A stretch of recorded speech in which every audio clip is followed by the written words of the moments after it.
in your head, you know that there's something wrong with your family. Your family's, it's not your family anymore. You know, you keep going for the kids. I know he's at peace, and I know he did what he did to give us peace, because he couldn't give us that peace while he was alive.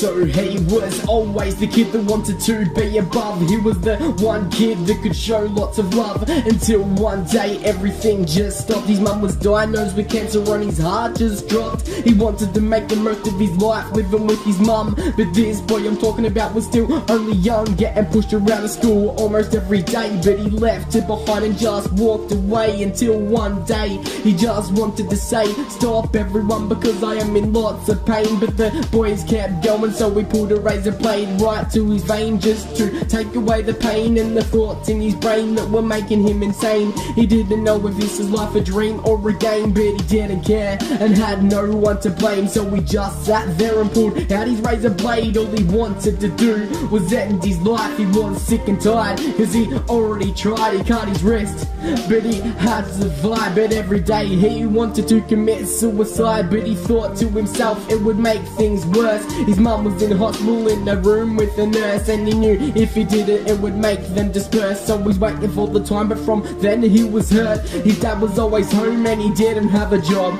His dad was always drunk and his dad was just a snob. He said to his dad, you were such a bum. He said, why son? He replied, go and visit mum. But he sat on his bum and just kept drinking. The boy went to his room and started thinking, what am I going to do? I just want to die. He put his face on the pillow and started to cry. He went to the corner to buy some ice. The next day he went to the shops and bought a pipe. He waxed school and then he started to smoke it. His dad caught him and said, you have to be joking. He said back, well my life is fucked. His dad walked away and said, suck it up. Then he pulled out his blade and began to cut. After 4 cuts there was so much blood, he got a rope and tried to cut his circulation. He was trying his hardest cause he was so aggravated. After 10 minutes he was dead on the floor. His dad walked up the stairs and he opened up the door. His son was laying down. He said, what have I done? He picked up a note and said, I love you mum. His dad stood there with tears running down his face. His dad said to himself, I am such a disgrace. He got his son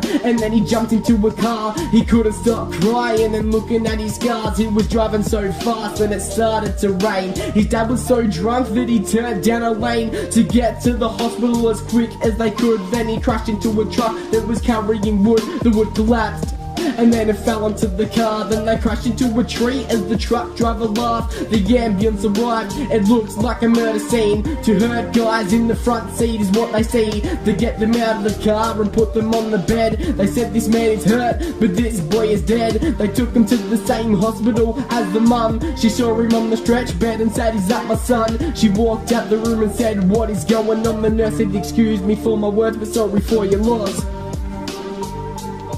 That's it. Lucky Bay.